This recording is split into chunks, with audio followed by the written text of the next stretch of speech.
स्थापना की कलश विधि चाहिए की। जो मिट्टी का होना चाहिए। किसी पवित्र स्थान की मिट्टी, या फिर आपको खेत से मिट्टी मिले तो वो ले लें, या कुछ भी संभव नहीं है तो आपके घर में ही जो पेड़ लगे हैं तो आप वहाँ की भी साफ मिट्टी ले सकते हैं।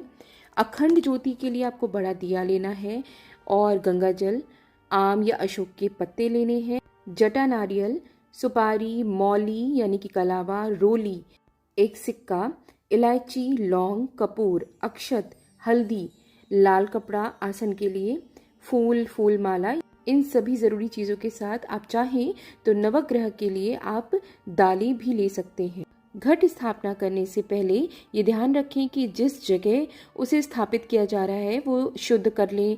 वहाँ पे आपको गंगा जल अवश्य छिड़क लेना है, शुद्धता का पूरा ध्यान रखना है। कलश स्थापना के लिए एक लकड़ी का पटा या पत्थर की चौकी भी ले सकते हैं। उस पर अब आपको लाल वस्त्र बिछाना है। उसके बाद आपको नारियल और कलश, इन पर मौली बांधनी है। आप वीडियो में देख सकते हैं। रोली से कलश पर स्वास्तिक बनाना है। वहीं कलश में शुद्ध जल, गंगा जल, और गंगा जल में आपको केसर, जायफल और एक सिक्का अवश्य डालना है। साथ साथ आपको हल्दी, चावल लेने हैं यानी कि अक्षत अखंडित, लौंग एक जोड़ा यानी कि 2 लौंग आप लेंगे। साथ साथ आपको इलायची और पान, एक लाल फूल आपको ये कलश में डाल देना है। तो जैसे कि मैंने बताया कि कलश के ऊपर रोली से स्वास्तिक बनाएं और उस पर मौली लपेट दें। कलश के ऊपर आपको 5 आम के पत्ते या फिर अशोक के पत्ते रखने हैं, और उसके ऊपर आपको नारियल रखना है।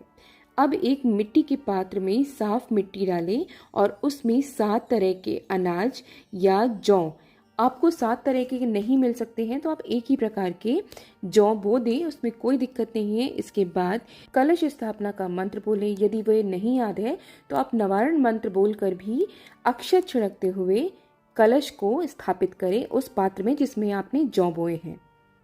कई जगहों पे कलश में आप ढक्कन रखते हैं और उसमें चावल रखते हैं और उसके बाद उस पर नारियल रखा जाता है।